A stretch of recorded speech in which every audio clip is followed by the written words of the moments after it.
everybody, and I would like to introduce you from Project Arizona. This is Katya, and she is from the Ukraine. And I have a couple questions for you, and just answer them as honestly as you want, and I'll start with one. What was the motivation for you to come to the U.S./Arizona, our state that I love, and to study? Well, thank you for the question. Honestly, I really want to make a positive change inside my country to make it more prosperous and better. And for this is any other initiative, you have to have a vision how to make it, you have to have knowledge, and you have to have some practice.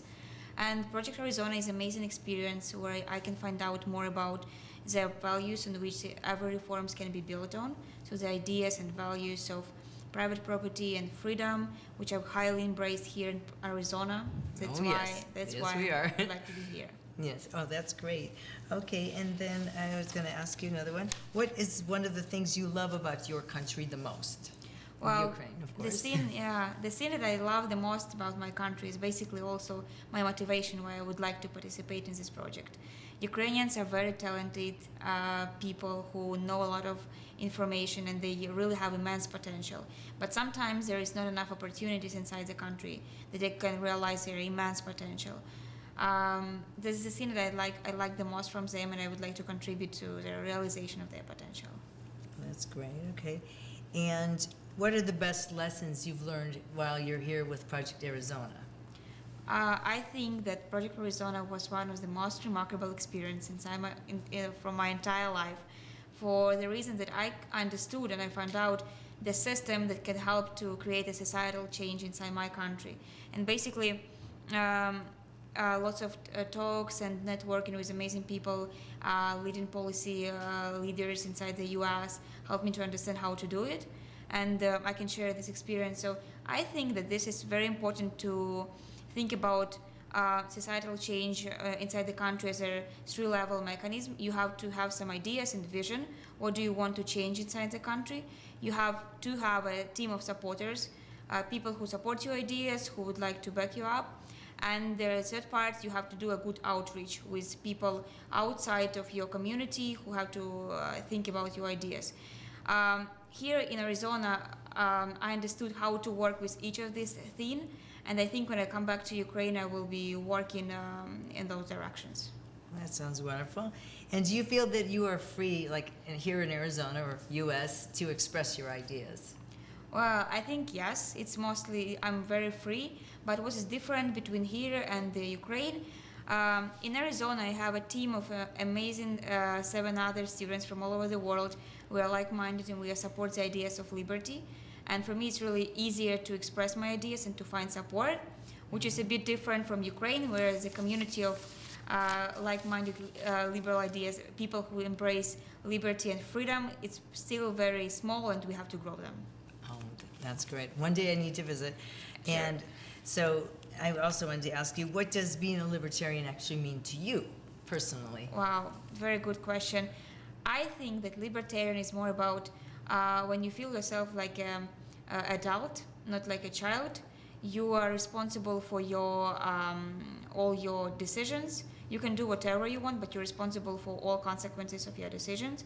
This is completely different from socialism, when you are treated like a child, and when the state decides what kind of fruits or what kind of thing you would like to have.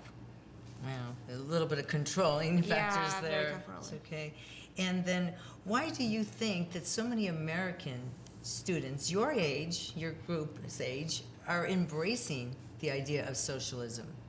Well, I think it's more to do about any political society. It's the changes are very cyclical. So we start from the one point when there are no country and just first settlers arrived.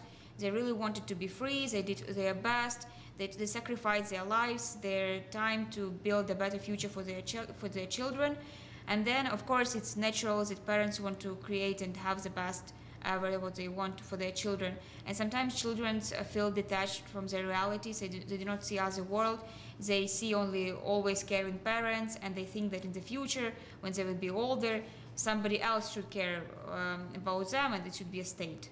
So this is what is completely different between the US and the Ukraine, because in Ukraine, mostly young generation, they're they are newcomers. They would like to be different. They do not support ideas of socialism, and I think the track that Americans, young generation, is tapping is a bit very difficult and very can be create a lot of harm, because in the long run socialism never win. No, I don't think so either. Well, Katya, are you concerned about American students your same age, like embracing this ideology of socialism? Well, I think what I can compare with a bit with Ukraine, because what I hear is that students in the U.S. they really like ideas of free educations and maybe free food. I don't know.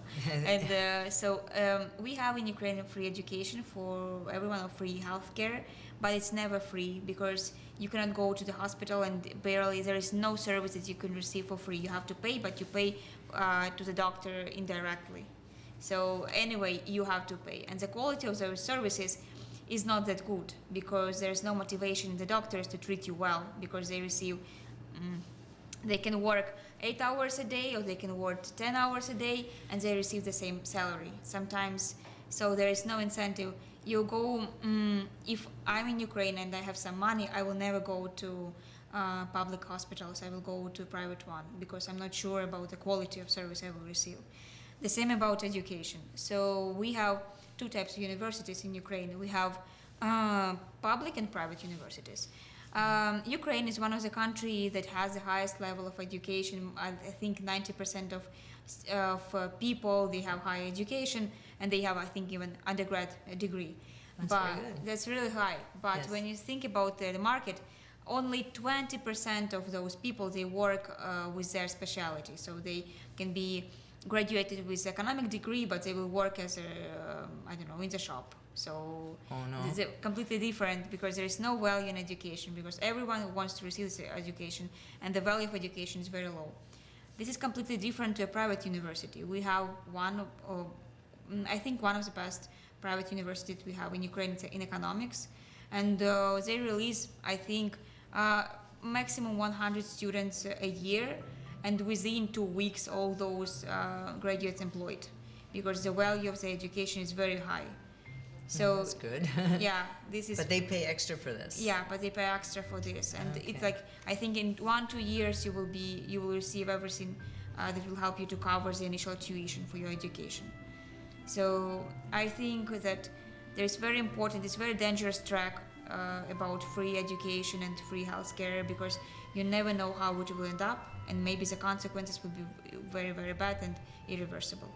So you basically think that most American students that are embracing socialism are really flirting with disaster?